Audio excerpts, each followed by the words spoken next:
Tuva Bjørnstad. Yeah. Welcome to the podcast. Thank you so much. You're welcome. It's a pleasure to be here. Yeah, that's good. That's good. Yeah. It's a pleasure to have you here. Thank you.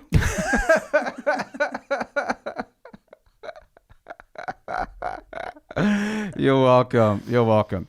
Now, I don't really know you at all, and you definitely don't know me. Yeah. I have a lot of questions for you. Good. But I kind of enjoy doing this, to be honest. I enjoy getting to know people on the podcast, and the reason that we ended up here is because you have a friend that listened to an episode that I did, and she said, I think you would really enjoy talking to my friend Tuva. Yeah. She lives in a van. She does breathwork coaching, and I think she listed a few other things. Okay. So, like, who are you? Yeah, I'm Tuva. I see myself a bit as an adventurer. Very cool. Yeah. So I really, I love adventure, and I got a bit, not worried what my friend sent in a message when she told, I sent him a message and recommended you. And then I realized this was like, you've been interviewing a lot of comedians. Yeah, And aren't you I a got comedian? worried, no. What? I need to hear your 5 best jokes. And vashigo. Let's go, Tuva. Stop. No, I have a couple ones that I'll come with later. All right. I look forward to hear them. Yeah, no, so I've been living in my van now for 2 years. Yeah, you're a van lifer? Yeah. And in a way, it's a bit embarrassing because it's so popular these days. But you liked it before it was cool. Yeah. No, I started when Really? Okay, I understand. But it was because of the pandemic and all the freedom that was taken away. I was like, how can I get some type of freedom? And I realized like building a van and move into it. That's cool. I think that's very romantic. It has been. I had a couple of guys over as well. So it's been nice. Okay, Yeah. nice. I've been on a couple of van holidays. Last summer and the summer before. My girlfriend and the dog and a few other buddies in vans. Nice. And I tell you, every now and again, I catch myself on Finn, just having a look at if there's any 2014 Mercedes-Benz Sprinters available or any Peugeot Boxsters. And I'm like, I think I could do it. Yeah. Yeah. And it is a beautiful life. And it is less dirty than what I thought it was going to be. Even though I remember like the first time I was in a parking lot in a big city and I really, really, really needed to pee. And I was like, there's no toilets. There's a Sunday. Everything is closed. And I found this jar that I had chickpeas in and it was empty. Yeah. And I was like, I have to pee. You can I'm going to do it. I did it. I was like, I can never tell anyone about this. Yeah. But then I realized this is what guys does all the time. Gatorade bottles. In their bedroom even. Yeah, no problem. I got a bucket under the desk right now. Yeah. So I've become, now it's a comfortable, beautiful life and very simple. So I don't worry a lot, except when I don't have any electricity left on my battery. Okay, so you live 100% of the year in a van. In a way, like right now, I actually live in an apartment at Løkka. Yeah. Because people know that I live in a van, they feel bad for me sometimes. So they're like, we're going away, have our keys. So now I actually have 2 apartments at Løkka for free. Okay, all right. Okay, but apart from that then, you're in the van all year round. Yeah, so I stayed 1 winter in Oslo in the van. And that was, I thought people that stayed in their van during the winter in Norway was crazy. Yeah. But then winter came and I was like, this is my home. I love her so much. I'm going to stay. That's, but that's the part that I think is romantic. Like, because you're not just locked into one place and you can, wherever you decide you want to wake up, you can just drive to and park at, one of the things that we experienced when we did our trip last year, we were mostly around a lot of places around Norway was like, we would just wake up and we'd get to a place at night and then we'd wake up and we'd be like, wow. How beautiful it is here. And it was like really, really like inspiring and fucking awesome. But you do that every day.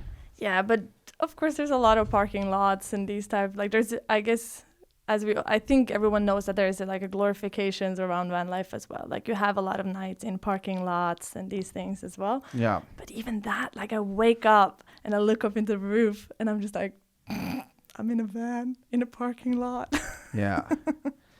Yeah. And but it's still, It's just, I think it's the freedom part of it that really, really resonates with me. And also all the people that you meet. There's so many different people that live so many different types of lives. And I think that's what you really get to meet when you're traveling around with the van as well. Yeah. People that just walk around. I met a guy that walked from China to Spain. He used 2 years. Wow. So he just had a tent with him and just walked from China to Spain? I don't know if he even had a tent. Damn. I met a barefoot Italian as well. And like, there's just so many people around the world doing their thing. Yeah. But another reason why I think it's romantic, because you get to meet all of these people that just, I mean, you probably, you know, people live in fucking apartments and they don't even know who lives above them or who lives beneath them. But you rock up into a camping ground or a park for night spot or whatever, and you end up meeting people with these incredible stories and talking to them. And it just feels like it's a little bit more, I don't know, like kind of more of a community or more of a like, hey, we've got, like, it's easier to meet people, I think. As long as you're also, I think it's easy to think that it's really easy to meet people, but you also need to take some action yourself. Because I've actually spoken to a lot of people that move into their van and then they feel really, really lonely. Okay. And they have a hard time connecting with people and finding people and like daring to go and take contact with people. Yeah.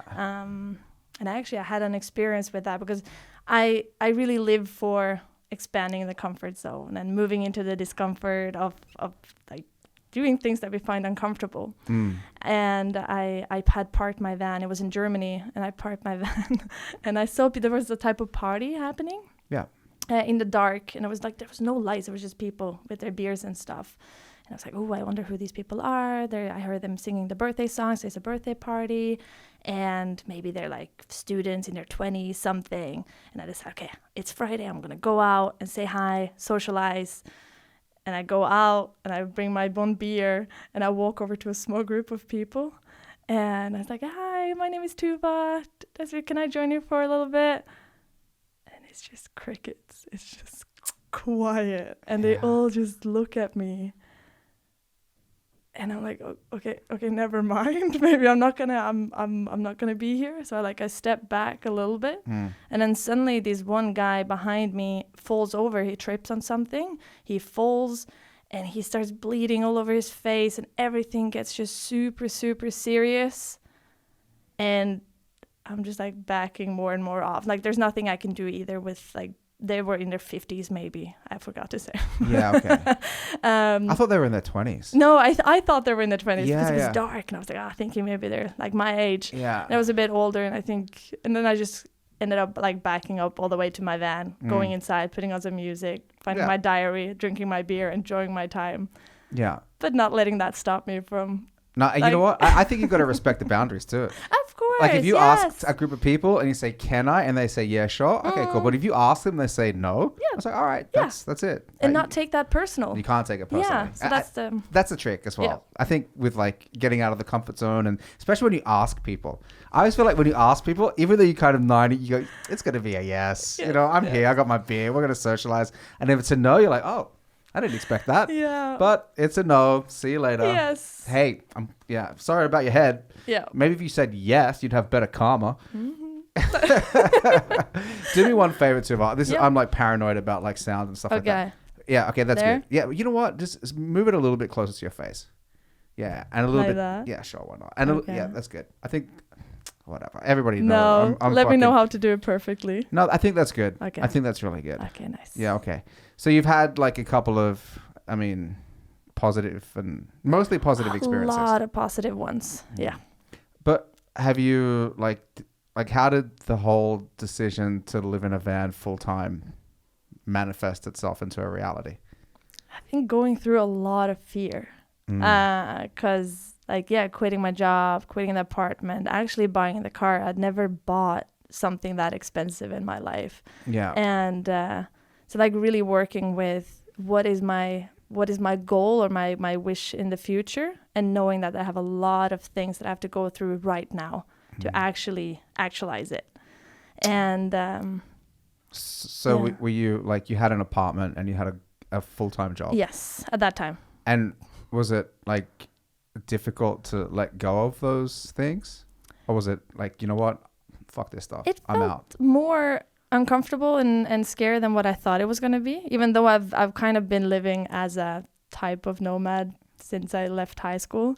Okay. So traveling around the world, and I managed to get in 4 exchanges in my bachelor degree. So I've just been traveling around. Nice. And so in a way, I guess it was easier for me than for a lot of other people. Because you're always been a free spirit. Yeah. I understand. I think so. All right. So this isn't the story of somebody who's been stuck living in this one place and they're like, I've got a dream. I'm going to fight my way through it. Okay. This is just a continuation of the way that you've lived your life. Okay. So this is like the natural next step. Yes. So it's not something extraordinary for me. Like even my grandma was like, yeah, of course you are. I wish you could just buy a sewing machine and just learn how to sew and not buy a van and build it and leave Norway and yeah, okay, because you don't just stay in Norway when you're living in the van. No, so I stayed 1 year down in Spain and Portugal. Oh wow. So that was beautiful. Yeah, okay. And are you when you're spending a year down in Spain and Portugal, are you ever staying at one spot for an extended period of time? Do you ever be like, oh, I love this spot, I'm going to stay here for like 3 months or 6 months or something? Or I didn't stay that long, no. But I met a Spanish guy that had a beautiful place at the coast of Spain, and he offered me to stay there and help him work a bit on his area. Yeah. So I stayed with him for around a month. Yeah. And that was really nice, and I did some work away because that was a dream I had when I was 19, and now I finally got to actualize that as well. Is that just working in another country? No, it's working for free. Oh, what a great dream. Yeah. Glad to see you set your goals super high. I've always dreamed of being somebody's slave. Nice. There was a newspaper that made a small article about it, and it's like what was the heading was like working for free to, I don't know. It didn't make sense at all. But it's like you learn a lot. I stayed in a permaculture farm. Yeah. Okay. And I learned Spanish, and I learned a lot about nature, and I met amazing people. And it's just something, for me, I've realized like money doesn't really drive me, but I've realized like also with money you can have a lot of freedom, so I love money. Okay, but it seems like you're not really working for free. You're working for accommodation, and you're working and for the food, and you're working for knowledge and experience of itself. Yes. Yeah. Okay. So it's an exchange that just doesn't involve cash. Yeah, that's nice. Yes, I like that. Me too. I like places like that. I think they're cool. You get a lot of that. I didn't know there was. What was that in Spain? And it's Workaway. It's called. It's a website where you have all types of initiatives. So like if someone bought a sailing boat, for example, they need to fix. Yeah. They can ask like, hey, does anyone want to come and help me fix it? And then for sleeping, accommodation, and food. And then maybe after you're able to go with them and sail for a month or something, or stay with, like it's so many cool opportunities to just really experience anything you want. Wow, I had no idea about that. So is Workaway, is that like a website? Yes. Oh, wow. So it's just a website that offers people like opportunities in exchange for labor. Yes. So, and I guess in one way, as I see it, you help people to realize their dream by also kind of experiencing something unique as well for yourself. Yeah. Wow, that's cool. I love it. And so you were on a permaculture farm. Mm-hmm. And a permaculture farm, what kind of like, can you explain what permaculture means? I don't know like fully, but it's very circular. So like you use everything. I think the most surprising thing that I learned there, I guess the first day, but it was that we had a dry toilet. Yeah, and I was like, what is a dry toilet? What does that mean? Yeah, and it means that like you only poop there, and then you put that, and you have like sagflis. Like sawdust? Yes, that you use as well. And then you put that, after you fill that bucket, you put that thing in a bigger container, and it stays there until it becomes really good compost. Yeah. And I didn't know you could use human feces as compost. Yeah. But it's pretty cool. Yeah. Wow. And so we had some olive trees and a lot of fruits, a lot of vegetables that he grew. And we picked a lot of olives by hand and by hitting the sticks on the on the sticks. on the yeah, I know what you mean. They hit the sticks on the sticks. Yes. Yeah, on the branches. On the maybe, branches, yeah. yes. And then we made olive oil in the local village, Yeah, okay. in the local fabric or factory there. Yeah, and that was in Spain? I was in Spain, yeah. In what part of Spain? It's in Sierra de las Nieves. It's north of Malaga. Okay, yeah. Because I've heard there's a lot of places like that in Spain. Yes. Like Spain is really popping up, and whether they're permaculture farms or, I don't know, hippie farm. community. Exactly. That's what I've always heard about Spain. So it's really like that. Yes, and I think that's been beautiful as well to see those, I guess, like stereotypical hippie communities as well, and see what works and what doesn't work with alternative ways of living.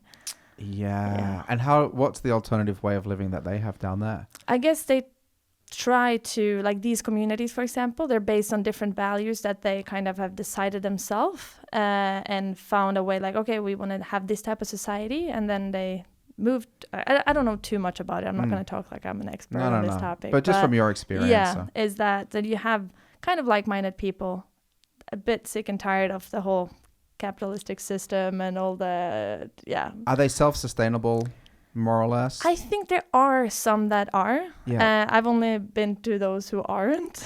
Okay, so they still relied on getting resources from Yes. stores and businesses and things like that. Yeah, but they grow a lot of things and have their like safe water source and solar power and these type of things. So it's cool. That is really cool. That is, I mean, even if you're, let's say you're like 50% self-sustainable. Like if you got your water and you're getting solar, I mean, that's a lot right there. And then if you're growing like fruit and veg, and if you have some chickens with eggs or whatever else you want to do. I mean, I guess Spain has a good climate for that. I think that's why there's a lot of Portugal as well. There's a lot of people moving. You can do it all year round. Yeah. Yeah. It's really, really nice. It's a bit harder. I've heard about one self-sustainable place here, like a small community in Norway. Really? But it's hard, like with the solar power, to be able to manage that at all. Yeah. But I think there's so many exciting things, like slowly developing and like maybe failing a bit and then learning again from that. Yeah.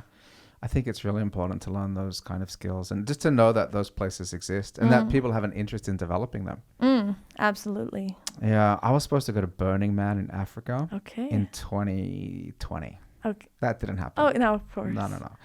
But one of the things that kind of like really made me attracted to that invitation was that it felt like it's this community of people that exists to help. You know, like you had jobs and you had tasks to do, and everybody kind of like existed to, you know, just provide value to each other. And I was like, oh, that sounds kind of cool. And they go, what skills do you have? And what do you do? Do you want to work on this team or do you want to work on that team? And it just seems like, I don't know. I mean, maybe that's what society is to like a bigger extent, but you know what I mean? On a smaller scale, it seems like you have more of a say in how things go, and it's not like, you know, all money generated. It's more like, okay, I'm going to spend today hitting the sticks to get the olives, and then it's simpler. Yeah. Have you been to any type of burning mans or burning No, that events? was going to be the first one that have you? No. But I've started to meet a lot of people in the burning what's it called, community here in Norway. Yeah. It's a lot of lovely people. There's a lot. Yeah. Yeah, I met a couple of them at the badstue, at the sauna. Okay, That's nice. where we became friends. Yeah, so it seems like a good community. Absolutely. Yeah, okay, so you're kind of like into this alternative. Yeah. Yeah, but you're happy, right?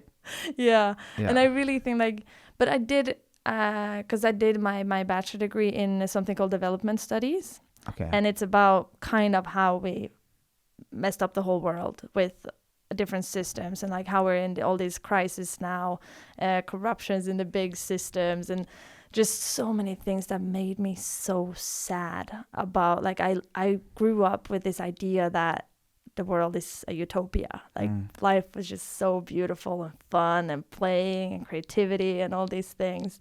And then I started studying and learning more, experiencing more, and hearing different stories about like all the things that are happening in this world. And I got really sad, and I was like, oh, maybe I'm just happier moving to a cabin or have a small farm where I'm not like connected to anyone. Maybe I'll bring a good man and have some children. Yeah. But then just like gonna disconnect from the whole big thing. Yeah. But then I gave myself a promise that I will never disconnect from from society, but stay in it and like enjoy that part of life as well, because there's just so it's a rich life when you also manage to see, I guess, the beauty in the ugly in a way, and to see that, like, me and my friend were walking at Grünerløkka at like 2 or 3 o'clock in the night on Saturday. And we don't usually drink too much. We were just walking there kind of sober and just looking at people and all these humans just doing karaoke and like just hugging and doing all their things. And of course, there's a lot of garbage and these type of things around as well. But it's just weird to be human. Yeah, it is weird. Yeah, but you know, when you're doing development studies, does that focus on a particular type of country, like the developmental world or anything like that? The whole world. So like looking at how the industrialized world or the developed world developed, and how we messed up, and how we give bad advices to poorer countries on how we can kind of just keep doing our thing and enjoy more and more resources. Well, okay, because I understand. All right, but it seems like the advice that countries give to the third world or the developing world is mostly to benefit the first world countries, right? Exactly. That's like economic hitman style, and like China with these loans that they give to African nations to build highways, and then they default on those repayments, and then they seize the harbors and all that kind of shit. And then also I always say we, but like the European and especially maybe Europe and America, how I don't really want to talk about this is heavy stuff. Yeah. Okay. Now we can talk about whatever. I mean, I was just interested in what you studied. Yeah. No. So it's really interesting. But I think also it made me seriously critical about the people in power and how like I think I used to be in a way very naive. I really thought that the government had our backs, and now seeing through that studies through a university in Oslo, even though it's not even that controversial or these things when they can teach it in a university, I think. But still it's seen as something. I feel like there's still so many things that we can't talk about how we have structured society and our wealth and these things. Yeah. Yeah. And you looked at that from an academic perspective, like a really analytical lens. Yeah. And then it just made you go, stop the ride. I want to get off. This is something that like I can dip my toes into, but I want to focus more on living my life in a way that is different to how society is structured in most of the world. In a way. Is that... In a way. So like after the degree, I was like, oh, okay, I'm going to infiltrate the World Bank and like start working there and create change from inside the big places. Okay, I see. So you were really like, this really got to you. Yes, very much. I understand because I get it. So you learned you seem to be like, are you somebody that has a lot of empathy? A lot of empathy, yes. What do they call, like an empath? Or? I guess so, yeah. Okay, so when you're reading or experiencing like all of this pain, which is basically seems like what your whole study kind of generated in you, it hurt you so much, like emotionally and internally, that you're like, first I want to see whether there's anything I can do about it. And then you probably came to the realization that like that wouldn't be good for you or healthy for you. And you don't want to do that. Yeah. And then you're like, okay, let's bail on that plan and just focus on living a life that you want to live. In a way. So I think, when I realized, like, because I was crying myself to sleep of the structures of the world. And like, also I think with the exchanges, like I had one semester in India, one in Vietnam, one in Nicaragua, and one in Uganda. Oh, so you're going to all these developing countries with a lot of issues. Yes. And you're seeing probably a lot of poverty and a lot of... And also so many beautiful people and so much wisdom and so much like the nature and just so many things that are so beautiful as well. And also getting to see different sides of stories that maybe I've been told from growing up here in Norway, and like really see the diversity and the beauty of the world. And then I think I realized like I'm not gonna create that much change by trying to infiltrate these big places. And also seeing so many people who are so they're so engaged. They want to create change. They want to see a better world, and they're so dedicated to these things, and then they burn out. They're tired. Like before they're 30, they're out because they can't see the change. Things seem to just get worse and worse, and that's what I realized. Like if I decide to go that way, that's probably gonna be me as well. So then I saw like, what if I start working on, like, I see how fear is driving a lot of us. Like society in itself is driven by a lot of fear as far as I see it. And if I start working with my own fears and start like finding strength through my own fears and really expanding as a person, like just like for me, just sitting here talking with you would be one of my biggest fear. Like it would just black out. Like raising my hand in class would be scary, but just by slowly managing different fears and managing to stay present and strong in myself, I started seeing change. And then I realized like if I can be a part of creating that strength and that calmness in others, then maybe that will be what can help them to create that change that they also want to see. So that's why I work with breath and yeah. That's a good philosophy. I think that's a good way of doing it.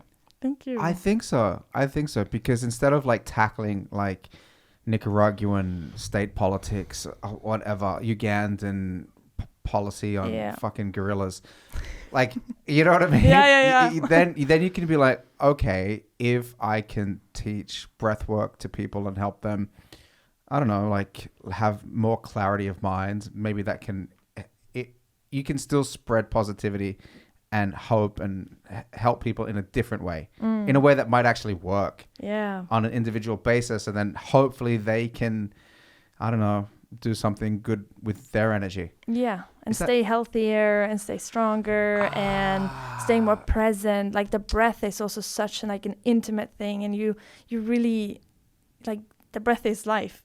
So when we learn how to breathe, are you thinking about how you're breathing? I'm trying to breathe with my diaphragm now. I'm like, I know. So I'm just some diaphragm breathing. So I realize that every time I start talking about breath, I see people like...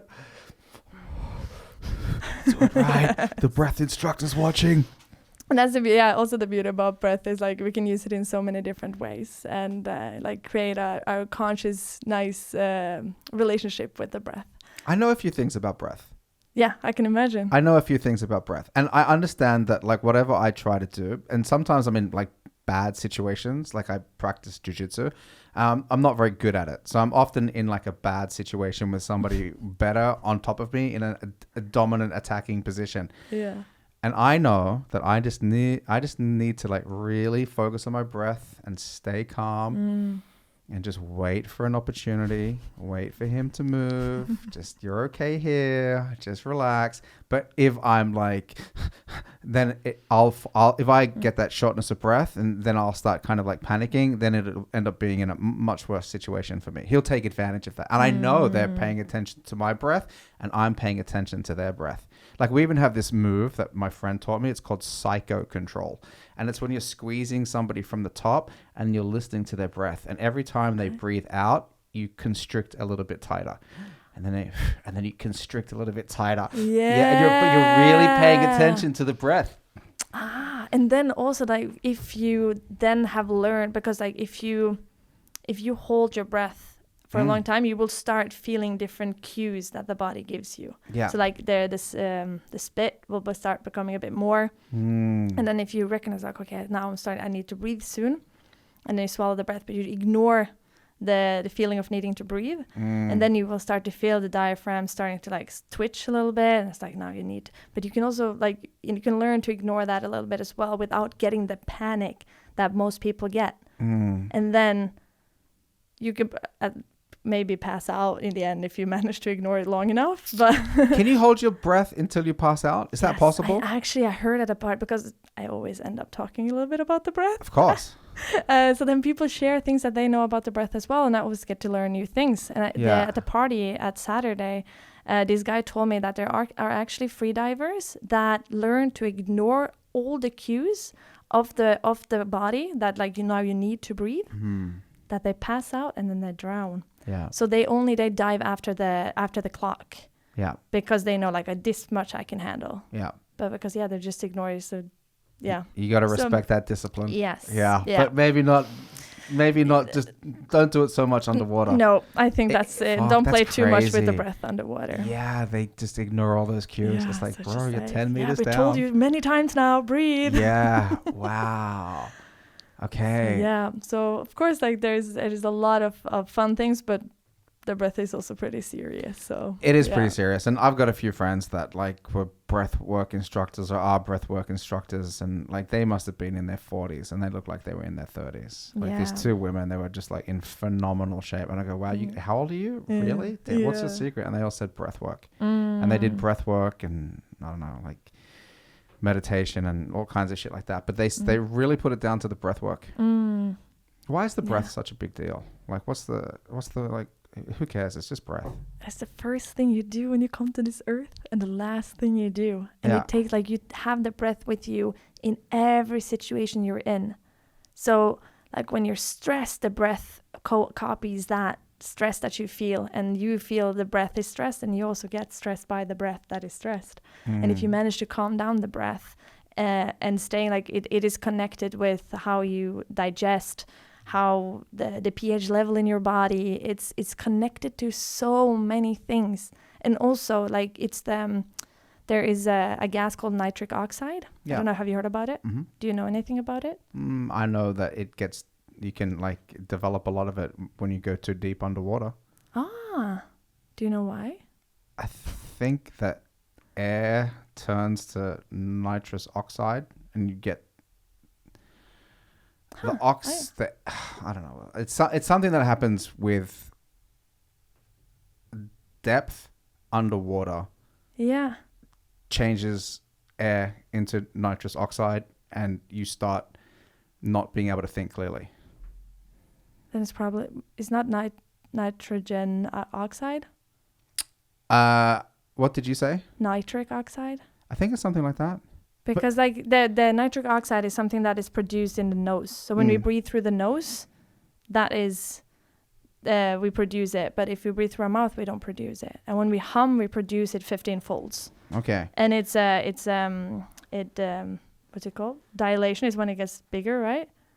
Yeah. The blood dilation and stuff. Should I just Google the thing that I was talking about really quickly?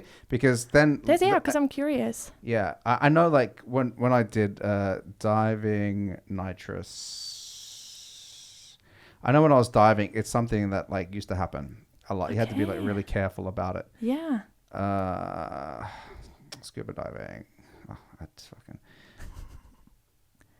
I always love learning new things. Scuba diving nitrous oxide. Yeah. Nitrox is simply a gas mixture that has a high concentration of oxygen and a lower concentration of nitrogen.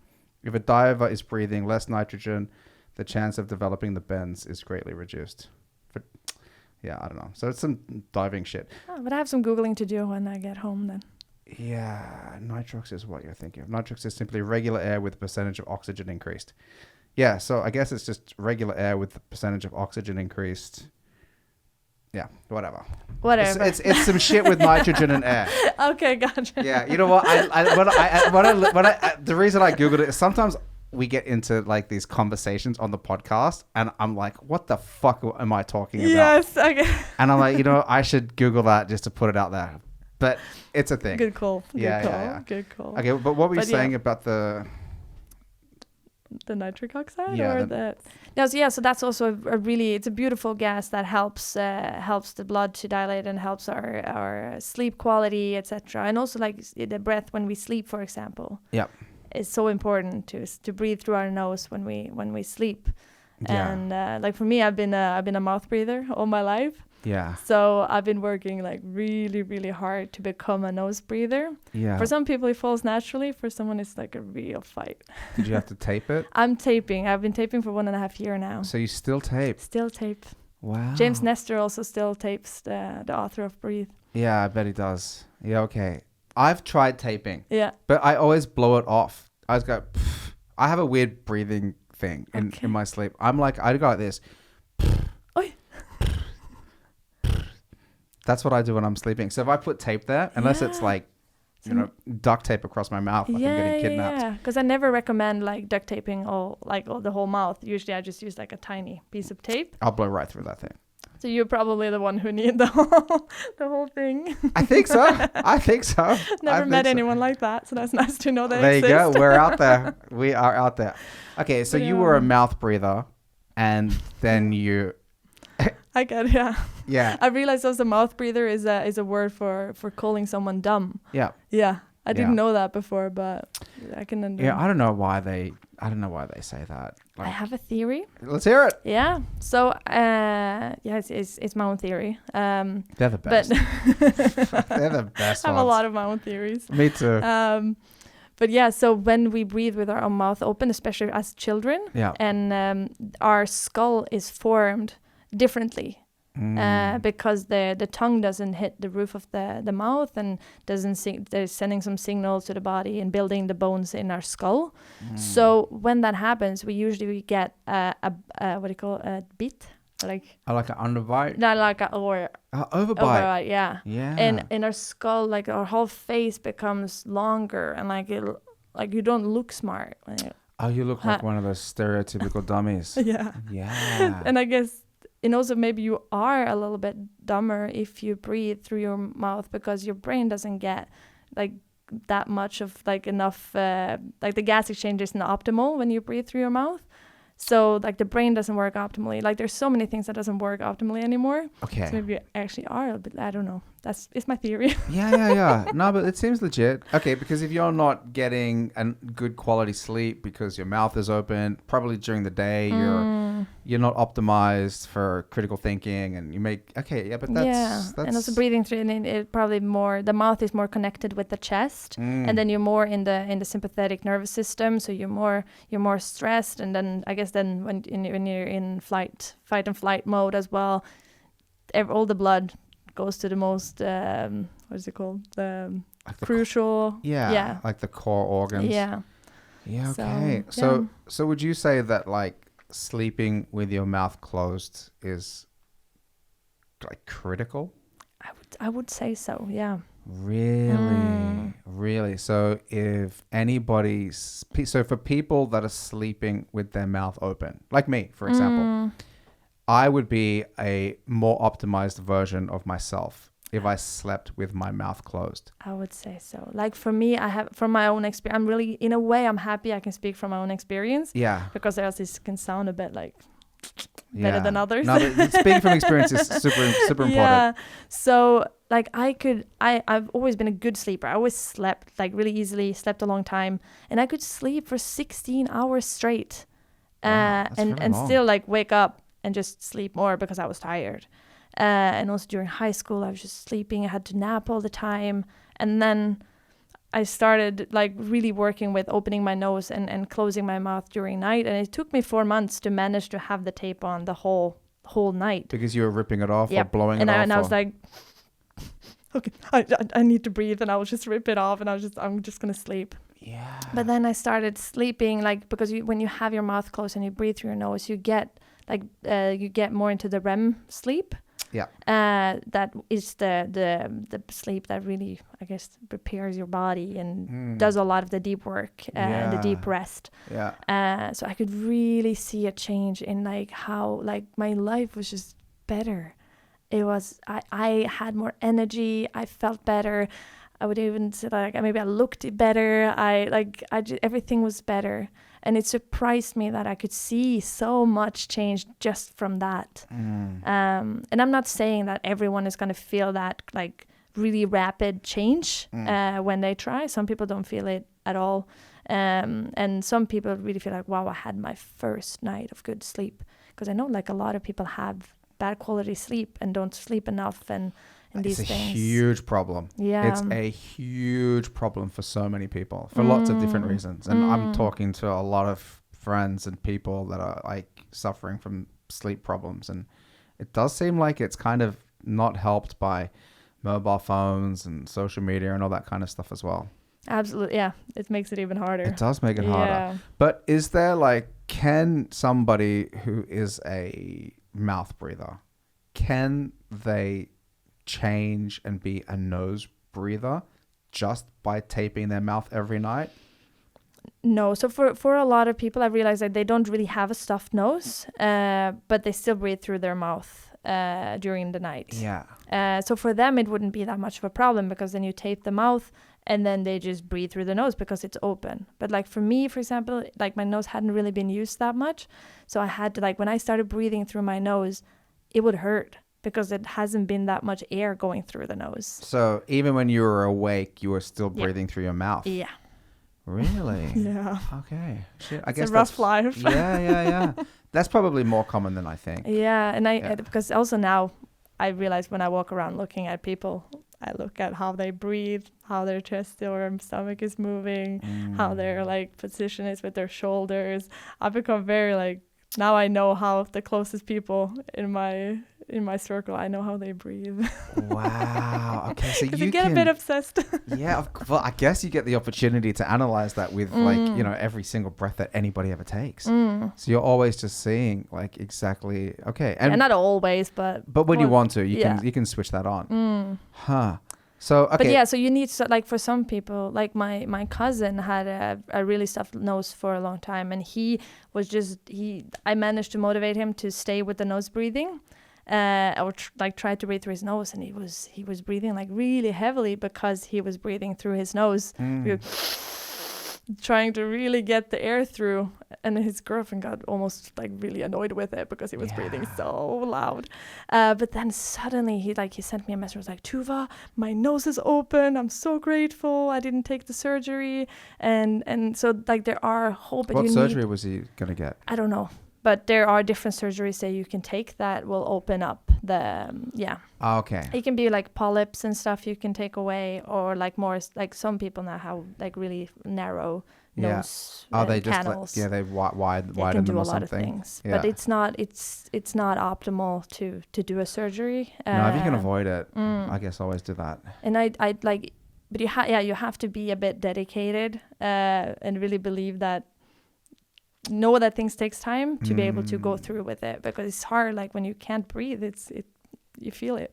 Yeah. Okay. So you can't just expect to tape your mouth shut one night and then all of a sudden, because like, do you need to retrain the way you unconsciously breathe when you're sleeping then?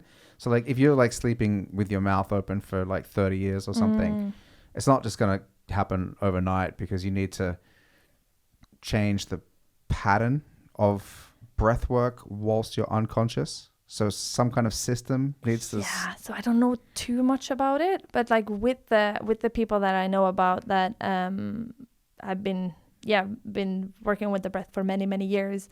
When they say that they still tape their mouth, is because like, and I guess there's different things you can do to like maybe work with the muscles in your jaw to make sure that they stay closed during the night and stuff. But it's hard to know when you're unconscious, but I think, and there's not too much science on it either, so it's but this, I think it really is something that is coming, that we can get more science on how we can breathe more optimally without needing to need all this tape and all these different gadgets and these things. Yeah.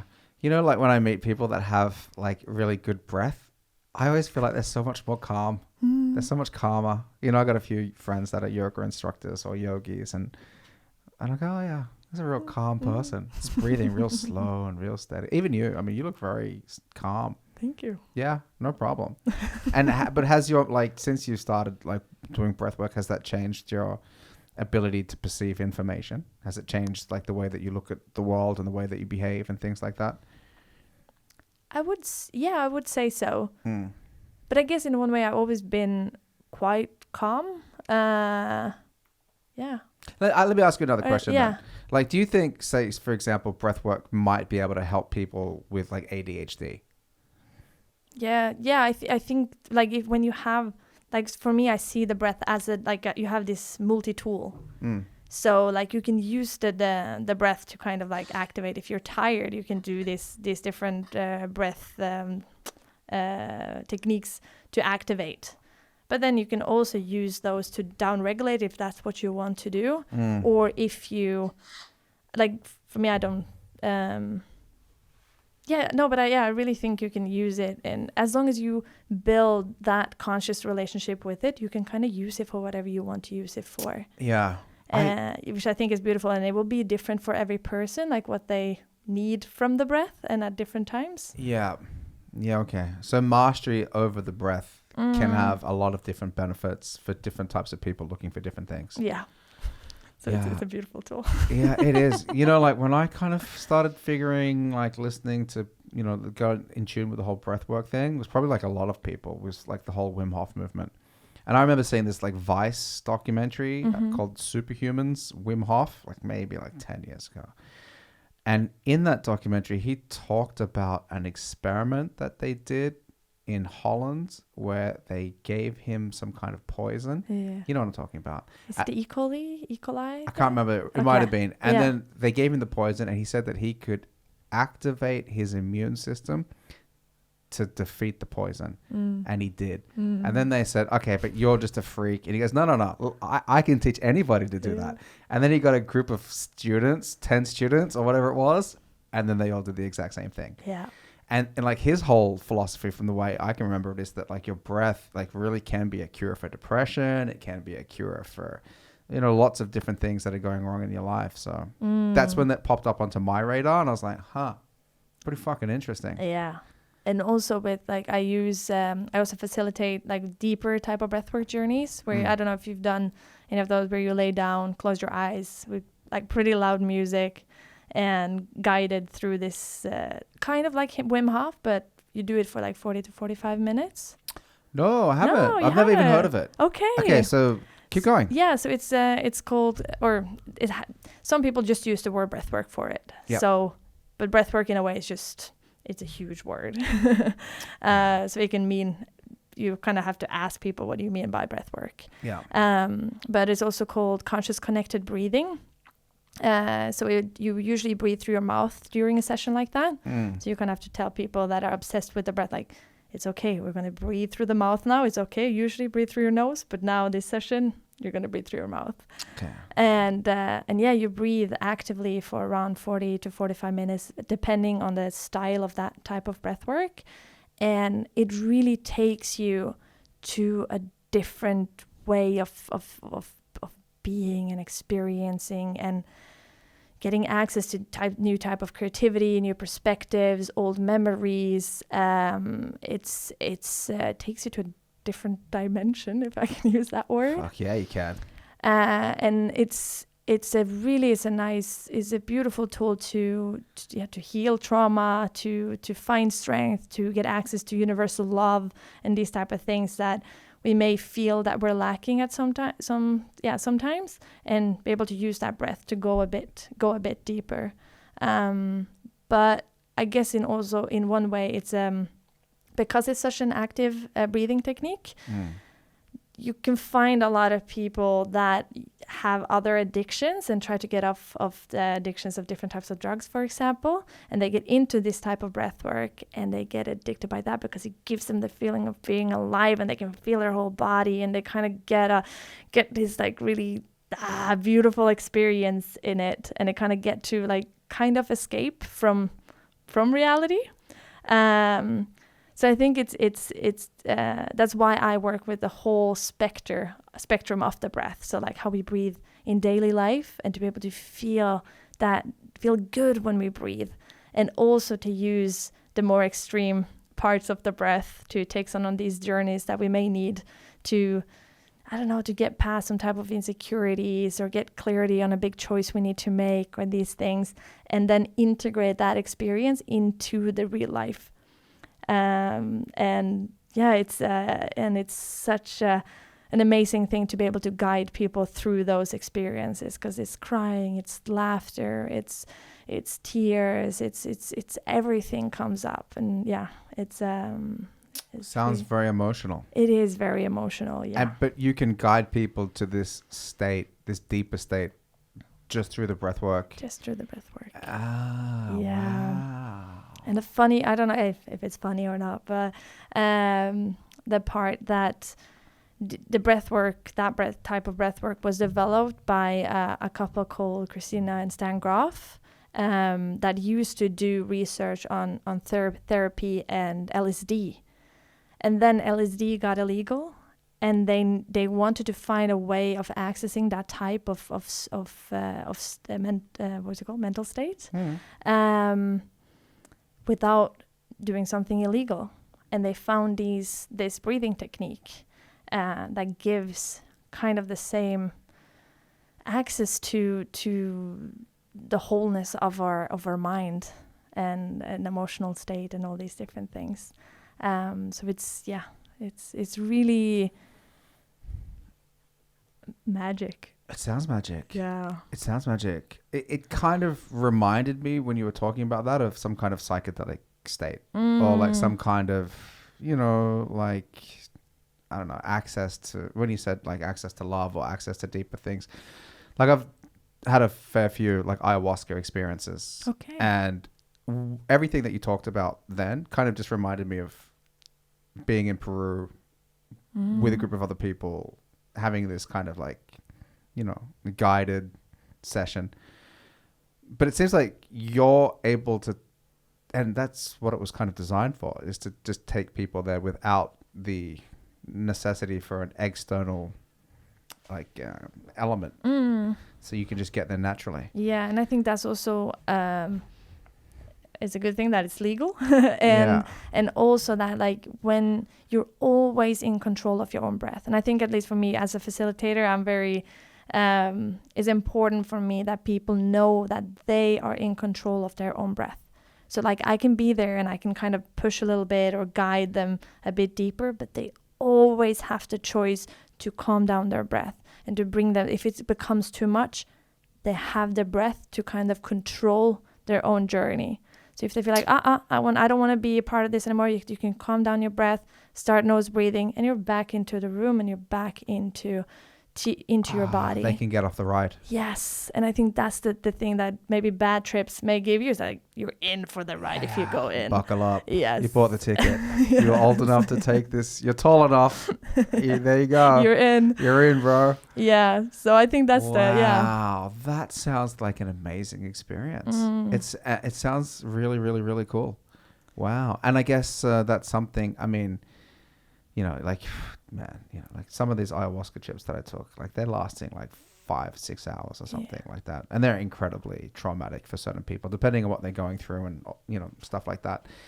But there's no getting off. Like, no. You're like, you're in it. This is happening. Look, you're forced to look. And I guess I have never taken ayahuasca myself, but I guess sometimes it can be good to be forced to see. I guess, I don't know. Yep. Yeah. It's where the healing happens. Yes. So I guess also with breath work is you can, if you don't feel ready, you can back off. But most people are not aware to the degree that they actually go into this type of experience. And I guess some people get really surprised by what they experience or what they release, and I've seen, especially with men that I guide through breathwork sessions, that they just have these big epiphanies and access to feelings they've never felt before.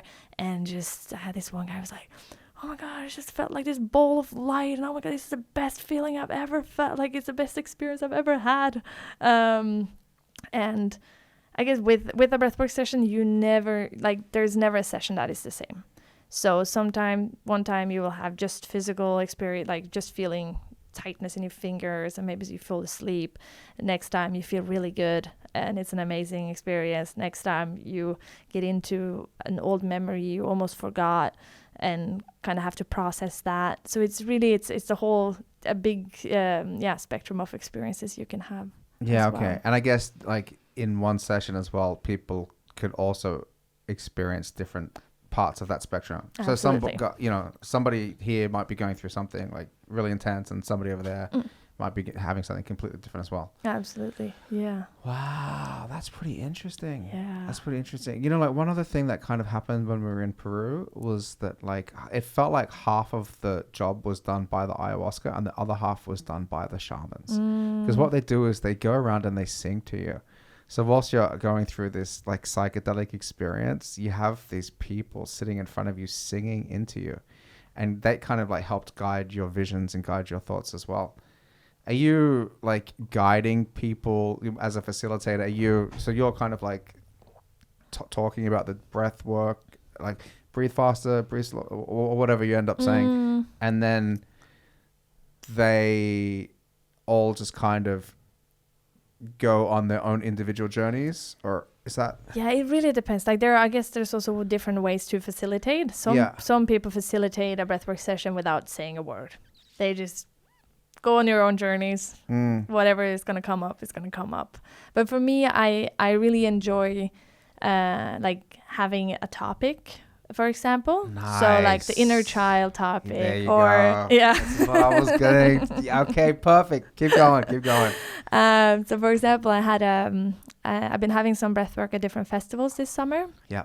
And I had one session where I had chosen the topic of fear, because I really enjoy like how we deal with fear and how we can learn to, like, fear will maybe always be there, and it can drive, like we can use that energy of fear in different ways. It's like kind of learning how to dance with the fear. So when the fear appears, like it's there, like how can you take it in your hand and kind of learn how to use that energy. So I guided them through a session of like asking them to go into themselves and see like what fear have power in your life now, and maybe taking you away from the things that you want to experience or do in life. Like, I don't know, if you want to start a podcast, or if you want to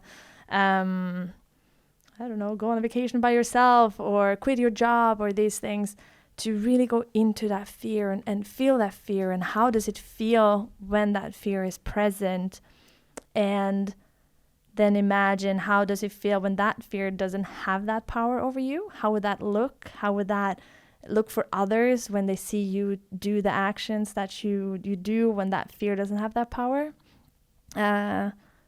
But yeah, for me it was a beautiful session to guide, and also I had good feedback on it as well. Yes, that's it.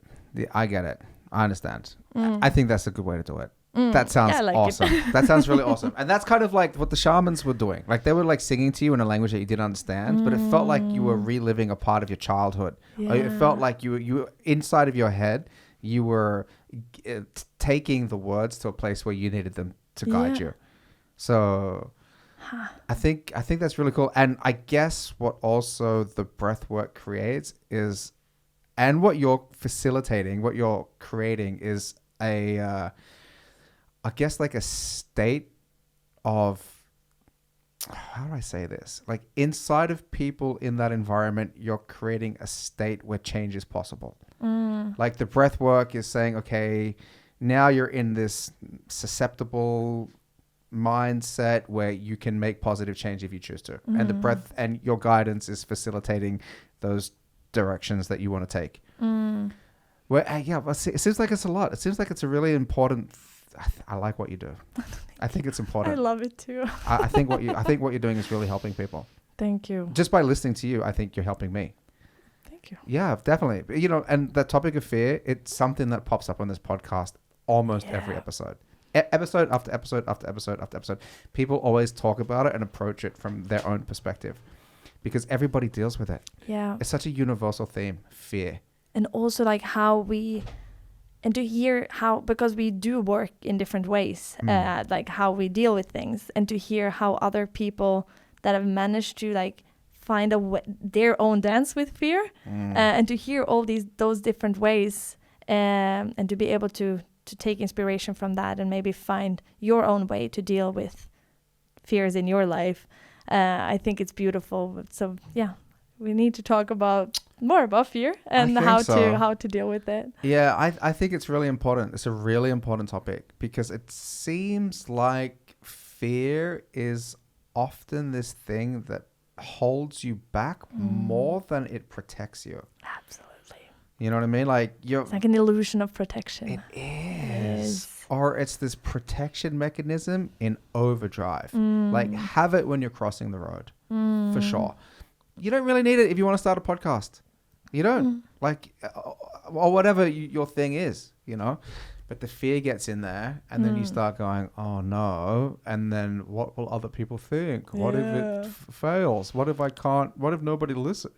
Whatever that fucking thing is. And the thing is that it's probably always going to be there. So like just the last couple of hours before I was going to come here, I was like, oh my God, I have no idea what's going to come out of my mouth when I'm on the podcast. Maybe if I say something stupid and and what if my uncle hears this or that or this?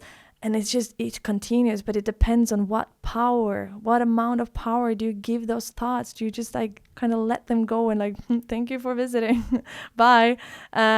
Or do you take them in as truth and let them, steer your life? What do you do with those those thoughts? Yeah.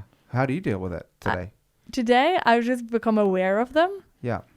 And then I just remind myself that I truly like, for me, I really enjoy being a human. I enjoy experiencing all different different type of things, exploring, expanding in different ways. And I know through my own experience that it is those moments where I can feel like, I'm a bit, that in the end, nobody's really going to care about if I said something. And if they do, that's their issue. Yeah. And then just finding strength, in myself, that I have my close friends and my family, and and just not giving those thoughts that power. So I'm acknowledging that they're there, and then I'm kind of just like, okay, thank you, bye. Yeah. And then I'm here again. Yeah. So I can kind of see my mind. That those thoughts are still there, even though I've worked with fear and discomfort for myself for many years, but I've seen the fruits that it bears to be able to go beyond that fear or those fears. Yeah, absolutely. It seems like we have a pretty similar way of looking at fear, because one of the ways that I'll deal with fears is I'll kind of imagine that like I'm on the river, I'm on the bank of a river. Yeah. And every idea that I have is like a little canoe, like a little boat that just comes up. And I go, oh, here's a scary boat. Do I want to get on that boat and start like paddling and seeing where that boat takes me? Or do I just want to let it go? Sometimes I get on the boat and I paddle and I go, fuck, this is totally the wrong direction. But I see like, okay, if I just follow this thought, if I get on this thought boat of fear, okay, it leads me there. And I don't want to be here. Why go on this boat? That's a shit boat to be on. Yeah. And I go, you know what? Here's a good boat. Like, what if this is a boat that's a boat of like hope or a boat of love or a boat of happiness? Why don't you get on that boat? That seems like a great boat. Okay, let's get on that boat. And let's ride this thought boat for like where it ends up taking me. Yeah. And so that's kind of like, that's sort of what I do, you know. I'll acknowledge that there are these things, and then I'll either just let them go or explore them a little bit, but then I'll always end up getting on a good boat. I'll always be like, this is the boat. Where do you want to take this boat?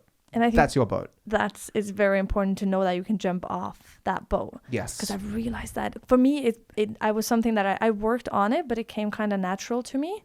To when I have a thought that is fearful of like, okay, what is going to happen if someone breaks into my car, for example? What am I going to do? What if that person, I don't know, does whatever it does to me, steals all my things and then steals my car and my family. If I allow myself to go all that way with that thought, I'm going to end up as a wreck. Yeah. So I usually, like, when they start, because they come up, like when I hear a sound, it will come with like a small thought of fear, like, oh, is someone out there?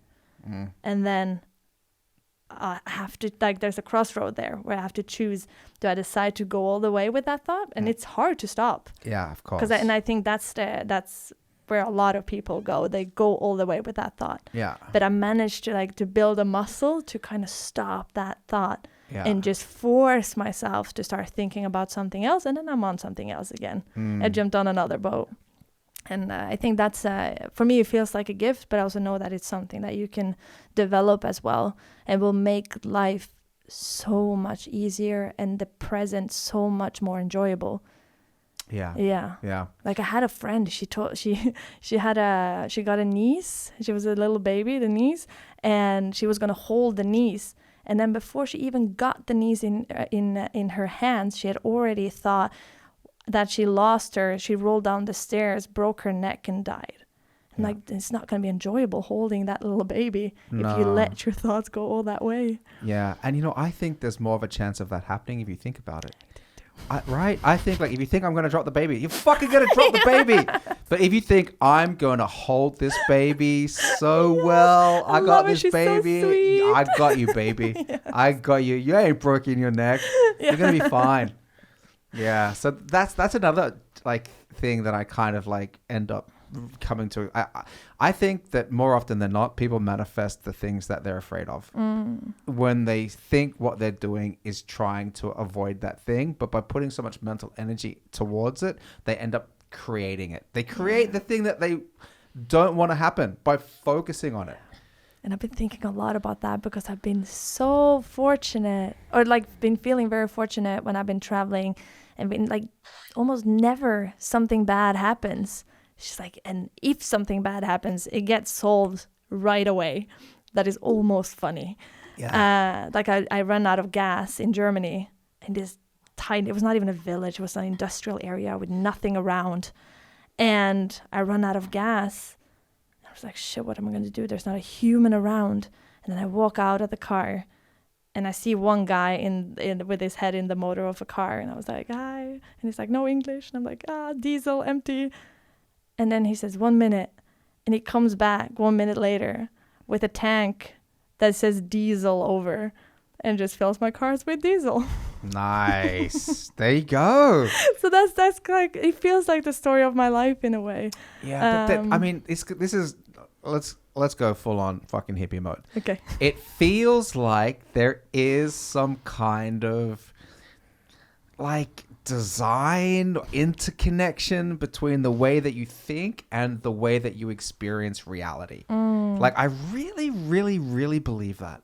And I really think that, like, by having like that attitude that you have does create solutions to problems that just appear like magic. Yeah. And I would maybe even say, if you had a different mentality, that guy might not have been there. You know what I mean? Maybe. I feel like there is this kind of weird, I don't think anybody really understands reality. Like, to be completely honest, nobody fucking does. Agree. You talk to these like super smart physicists, they don't know anything. Like, anybody that says they understand like physics doesn't understand physics. And the more they learn, the more they don't have a fucking clue. And you have all these different, like, you know, bizarre, beautiful, wacky theories about what reality is. But like, it does kind of seem like there's something going on. I don't know, but there's it's fun. At least on. Like, for me, I realized, like, I used to be a very good atheist at one point in history. And then there's been a lot of different things happening that have like slowly changed in how I view or the perception of reality. And now I'm almost like I don't know much, but I just, if there is something more, that's really fun. Yeah. And I love like to be able to kind of play with that and to run with that independent of what is the truth. Yeah. Life is so like it's hilarious. It's magic. It's so magic. It's magic. Life is like it's really magical. It's really, there are these elements that just pop up and you go, wow, nobody would believe that. Yeah. I have a small story. It was, I was walking the Camino de Santiago in the north of Spain, and I left my smartphone in the car. So I only had this Nokia with like 5 numbers, and it made me so present. I felt so whole on that journey. And then, which means that I didn't know where anyone was at any moment. And then, for some reason, I had been walking around with a 1,000 kroners note in my purse when I had been walking, and I couldn't finish the whole walk. But then I finished. I quit because of my feet was hurting too much, and then I went to my van in the north of in the other side of Spain, drove the van like all through the north of Spain, stopped to meet 2 guys that I've been walking with for a week to eat dinner with them. So they had just continued walking while I had quit. And then they had met a girl a couple of days earlier that she was going to eat with us. And we sat down and we're going to eat. And she was like, dude, Tuva, I have a question for you. And I was like, okay. But then it got away in the conversation. And then later I was like, oh, what was the question you wanted to ask me? And she was like, no, I promised myself that I had to ask every Norwegian I met this question. And I was like, okay, what's the question? And she was like, did you lose something on your journey? And it was like over 1.5 weeks since I quit walking. And she was, did you lose something? I was like, what do you mean lost something? She's like, did you lose money? I was like, I didn't go in plus. Like I used money on the trip. She was like, no, cash. And I was like, did you find? And then I realized like I have 1,000 kroner note in it's not there. And she have found that on the ground somewhere on the Camino, and then managed to meet me in a restaurant sometime later. And she had used that 1,000 kroners note to take all the pilgrims on a dinner on a Mexican restaurant, and it created so much joy just out of that. Yeah. And it was a really like the odds of that happening. Fun. Yeah, it was a fun magic moment for me. Yeah, I think people experience these fun magic moments just enough for them to realize that there is something else going on. And that's what I am kind of proud of myself for not turning that switch off. Because so many, even like if you told that story to some people, there's a big chunk of society that would go, well, it's not really that magic because you were on the trail and she was on the trail and she knew those guys. I was like, dude, shut the fuck up. Like you just make life so much less entertaining or enjoyable for yourself. And so like, I'm really proud that I still have that like, yeah, no, it's for a reason. Like life is magic. Like shit does happen for reasons that we don't really understand.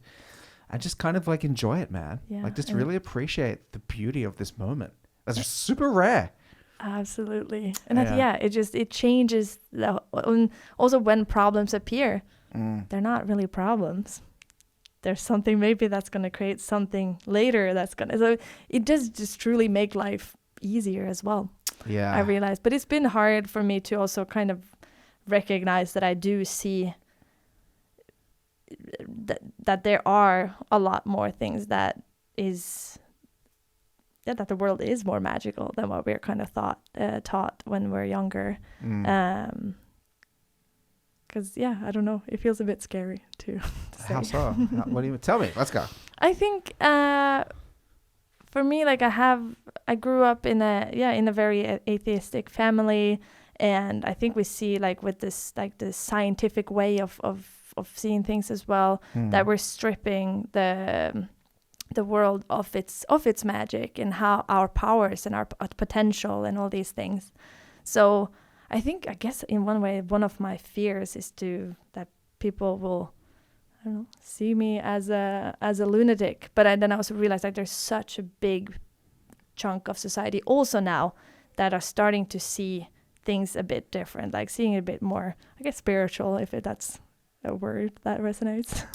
Yeah, I guess people can use whatever word they want for it, and it's like spiritual has this kind of connotation, and I get it, whatever. I don't mind the word spiritual. I'm a spiritual person. Like I've experienced a lot of these magical moments that just defy reality. They just defy like It's like there's no. I'll tell you like an example of like a kind of gift that I have. Okay. Is that like I could be walking and then I will think I'll see you, right? Yeah. I go, oh, there's Tuva, and then I'll look and I'll see you, and then I'll look again and it's not you. I go, oh, that's not Tuva, and then I'll go like down. Then I'll get on a bus or something. Let's say I just jumped on the next bus. Yeah. That just came, and then you'll be on the bus, Yeah. and then I'll be like, what the fuck?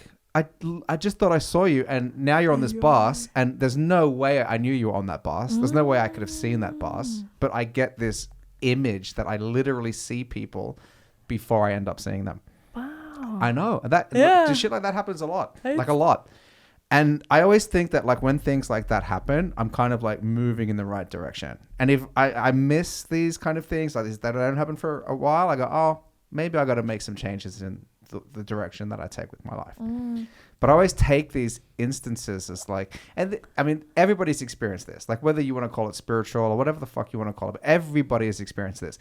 They've thought about somebody and then they've texted them or then they've called them and so I didn't think about him for 2 years and then he called me.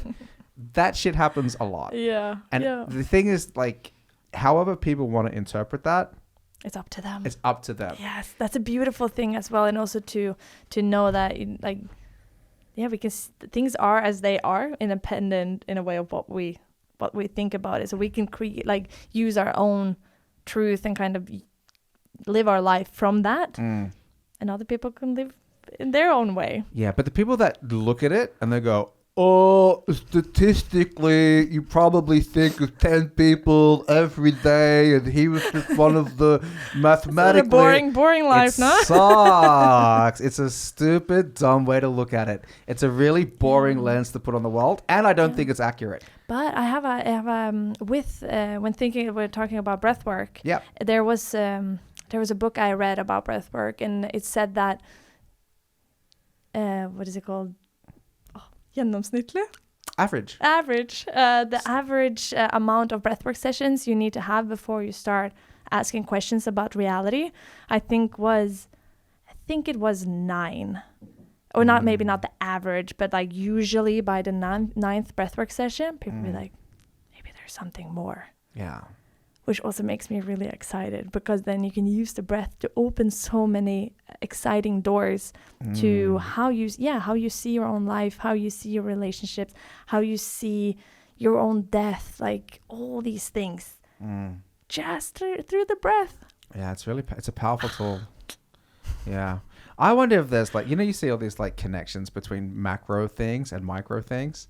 Like there's this like, I don't know, like I wonder if there's like a connection between like the expansion of the universe and like breath work. Like it moves and like you would move, like if you have a look at, I don't know, I can't like just how like something big gets represented by something really small. Like trees with the lungs, for example. Have you seen those type of things? Or like with the eye, are you thinking about things like that? Exactly. Like the pattern of the eyes and the supernova and these things? Yeah, exactly. Like it just seems like it happens at scale, on a massive scale, the same way it like say for example, like the universe and the distance between planets and shit like that. That's kind of like an atom. Like an atom is mostly space, and that's such a tiny thing, and the universe and the galaxy is mostly space, and that's a really big thing. So there's all these like, and I know that it feels like we're sitting here and we're static and all that kind of stuff, but the fucking planet is racing through the universe, and different energy vibrations. Exactly. And it's expanding, and the breath work is expanding. I don't know, it's just something that kind of Say it. Oh yeah, okay. So there was a friend of mine. She mentioned that the word Yahweh for God, and it said that like Yahweh's words should not be spoken or something like that. It says I think in the Bible. It's not. I don't have too much like research on this. Sure. And this is actually my own theory. I was thinking about some nights ago. And that it's said that Yahweh is not, because originally it was written without the vocals. So just like, I'm not going to spell it because I don't remember how you spell it. But it's said to be like, the sound of the breath, and that God is the breath. Yeah. And for me, it was just it was just really interesting thing to hear, because I've never thought about that, and because breath is truly life. And I don't know, I'm sitting here talking about God. I've never would imagine that I would sit on the podcast and talk about God in this way. But why not? That's the thing. Like, that's the thing. And it's beautiful. It's really beautiful to also see the change in an individual, like to experience the change inside of myself, but through my curiosity of just experiencing life. a lot of people say that instead of looking outward for God, like look inwards. And what is more inwards than the breath? Do you know what I mean? So there could be like some kind of truth to all that kind of stuff, you know? Yeah. It's exciting. At least to explore. I think it's exciting. But you're like, you're on like, you're on a journey. Like you're really like exploring all of these like realms of states of being, like with the breath work. And then you're also like, in your van exploring. Yeah. Now I'm going to learn swing. Ooh. That's my next mission with my friend. And also I would love to learn salsa. Like I just more and more, I go inward in a way. I also find more and more excitement of being in this world, like everything we can learn of different instruments, of songs, of ways to connect with people, all the different like species that is in the forest, like all the type of green things that are in the nature, all these So you're like really fascinated by so many things in life. Yeah, and just more and more. That is almost day I'm like, I just want to do everything. Yeah, that's why are you like that? Why is it like that? Is it because you have like this like freedom where you can just, because you don't have a job, right? No, I mean, you don't have a full, do you just have an extra 40 hours a week to do fun shit whilst the rest of us are out here scanning quick lunch at the number 2000? Is that why you're so happy? Is it? You don't have a job. You don't. The pain of a job is just removed from your entire essence. Oh no, it was funny. I was having a presentation at the festival called Vinjerock about van life. Was that recently? Yeah, because I saw a couple of photos. Yeah. It was beautiful. And I was having a presentation there about van life, and I was talking, and I just realized the more and more I shared, the more and more I just sounded like a jobless hippie walking barefoot around. Like I was like, but they don't know me. Like I'm more than that. But yeah, like for sure, I think we do work too much in jobs we don't like. Like I think for me, I've tried to do things I don't want to do, but I just can't. I just can't do things I don't want to do. And it's not that I do like I love doing dishes. Like I don't mind doing dishes. Sometimes I really, really enjoy that. I can work hard. Like I build my own van. I used 4 months, like working 12 hours a day to make that van. And I put up the whole like electricity system myself. Like I learned a lot. So it's not that I can't, like that I can't work. And now I'm working as a gardener, as a summer job, watering plants in different offices, learning Spanish and doing breath practices while watering the flowers. But yeah, so I think we do too much things that we don't like, which I do think like saps the life force out of us.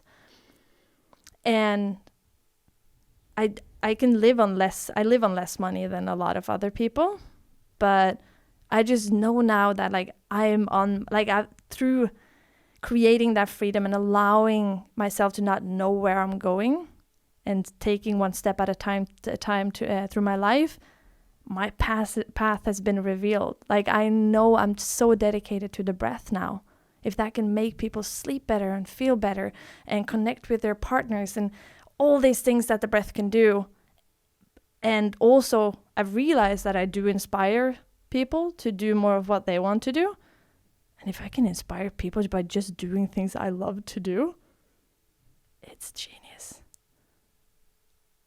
I'm amazed that it's that like that's possible, because I was never told that I could just do what I want to do, and that would inspire other people, and that I can live off just doing what I want to do. Wow, that's amazing. I love that you said that. You gave me goosebumps. Oh yeah. You know that? You know what that means? Yeah. Yeah. Shit. Oh. No, but it's true. Like I'm just so in love with life. That's amazing. And like you said, like a bunch of things there, but like you're right. Like if you're dedicating so much of your energy towards something that you don't want to do, it really is going to make everything else fucking suck. Because like, I wanted to know, like, why are you so in love with all of this stuff? Like, why are you so positive? Yeah. Like, why are you so happy? And one of the reasons really is that you're just not spending energy doing shit that you don't want to fucking do. Like, you're just dedicating energy to things you want to do, whether it's building a van or watering plants or whatever the fuck it is. And I think that's like a really, really, really important thing to like acknowledge. You know, like you have this love for life because you love everything that you do. There's not this big 40-hour chunk of maybe not everything. No, but it makes sense when you put it like that. You don't have like the best hours of the week dedicated to some shit that you just fucking like, nah, I'm just doing this to get that. I'm not doing it because I love it. Like you could build a van for 12 hours a day for 4 months, hard work, learning, trial and error, but you really, really, really want to do it. Yeah. And then also like I realized like if you know why you're doing it, it can be like at one point I managed to start a tea company or an export company in Uganda.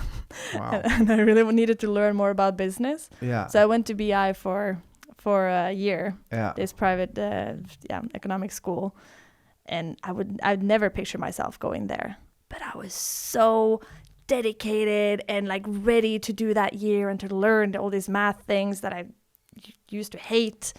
And I managed to get through that year because I knew where I had that power as this like base of like the other side. Like I know where I'm going after this. Yeah. And I think that's because from what I've seen, I guess especially in Norwegian, when we say, oh, she's just doing what she wants. Jeg gjør bare som hun vil. That's something negative. Sounds selfish. It has something like a negative tone. Like everybody cannot just go and do whatever they want to do. But I do think when we really connect with our inner wants and our inner passions and like really kind of like, what do I really want to experience in life? Is it traveling, or is it, I don't know, building a farm? Like we have so many, or start a band, or build a big company and create change from that. It can look different from each person.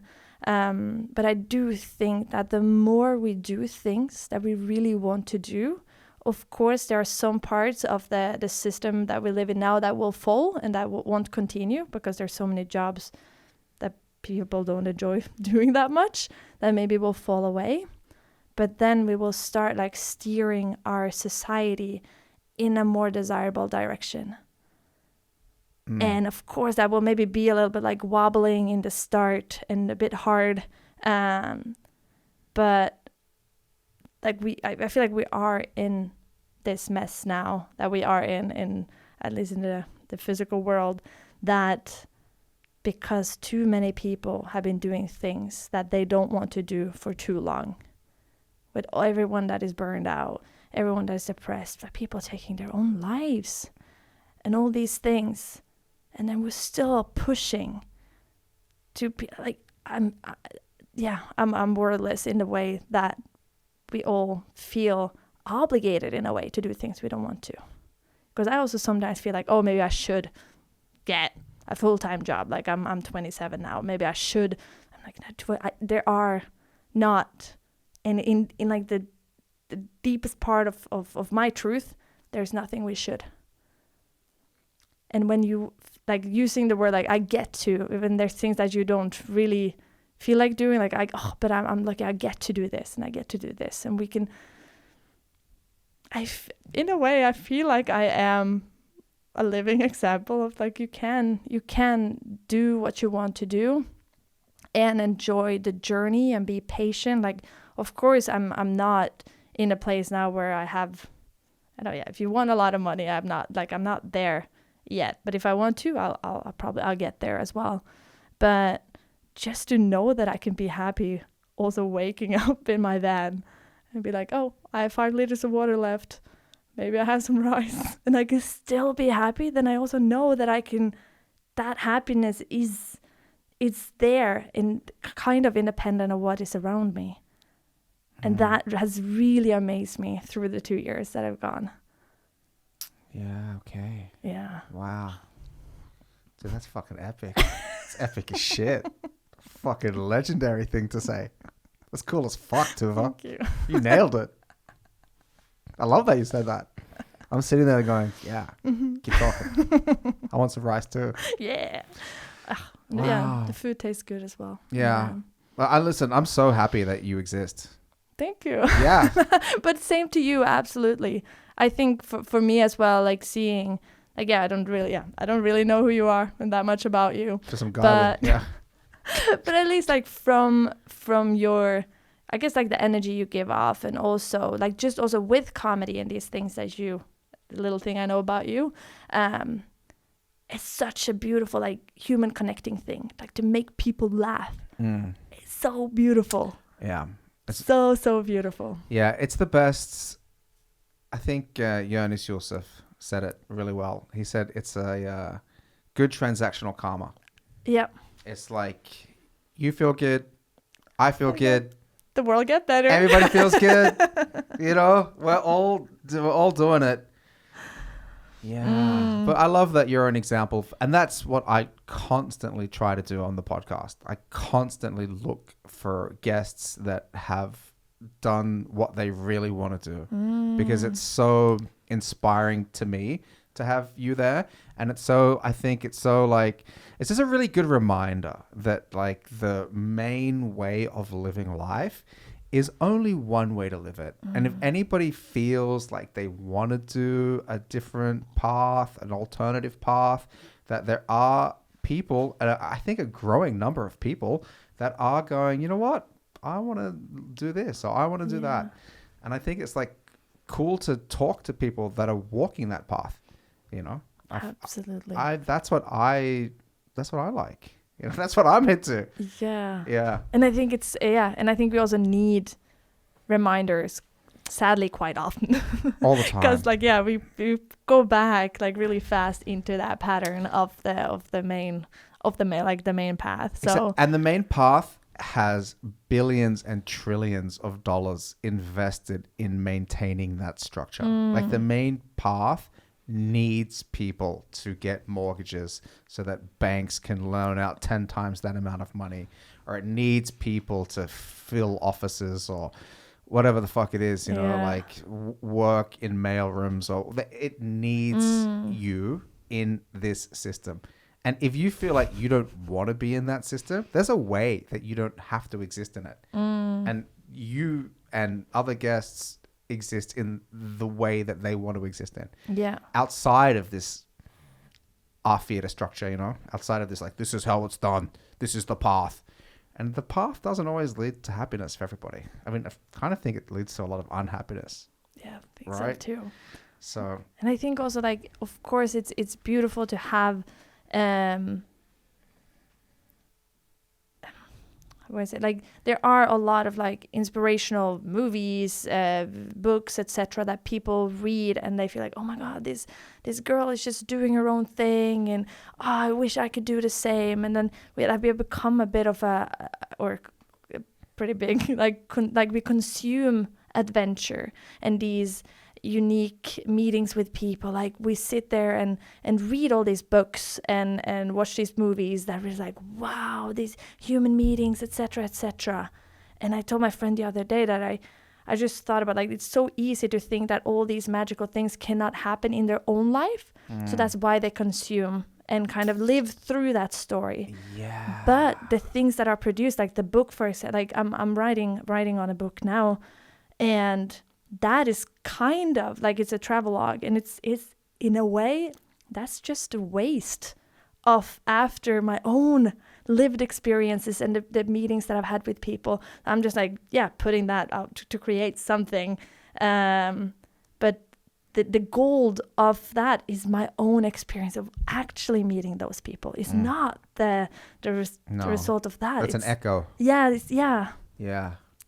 Yeah, but I think you're right. I think a lot of people do definitely live vicariously through characters or through video games or whatever. And they go, you know what? This is how I outsource the adventure to multimedia experience instead of going, fuck, why did I be the main character? I'm the adventure guy. Yes. Yeah, nice. And it's so much fun. Like I did that during the pandemic. I made a sign and I said, if you have something you want to talk about, sit down with me. And I put it on a bench and I sat there and waited. And sometimes someone sat down and we started talking, and then suddenly I had some new information about, I don't know, about Pakistan. If the guy was from Pakistan or of different countries and different occupations or different stories. I was thinking about doing that with a podcast in like Sophienberg podcast. Yeah, I've been thinking about right. I was like, that sounds fun. And can you imagine, like, if more people actually did that, you could walk through Grünerløkka and there would be like 4 different spots you could sit down and share. Either if someone had like the topic of share your fear, talk about anything you want, tell your craziest story, what is something you've never or feel like you can't talk about in society, and you can just walk around the city and sit down, talk, and then you can go on, and then like that we have more play and interactions with each other. Yeah, that's things that I imagine. Yeah, me too. Me too. It'll be cool. All right, Tuva, I'm gonna say thank you so much for being a guest on the podcast. Thank you so much for having me. It's been true pleasure. You had fun? Yes. Yeah? Absolutely. You know what? The thing with the podcast is like the conversation always finds a life of its own. Yes. I never know like what, and you don't know. We don't know. I've never met you. You never met me. And we're like, okay, let's see where we go with this. Yeah. But it takes a while and we go, I know. I see where we're going here. And then we end up in that direction. It's been amazing to see that, how it's created itself. It's a journey. It's a real journey, and we touch on adventure. It is. It's a talk. It is. But it's like I love doing it. I love it. I love getting people. So many of the comedians I know, and I've seen them like a bunch of times. But then with like the other guests, I'm like, all right, we're gonna let's find out who you are. Let's find out what we're gonna explore together, and I fucking love it. Cool. Yeah. Amazing. Thank you. Thanks for being a guest. Had a good time, ladies and gentlemen. See you later. Bye. Mwah. Cool. Good times, Tuva.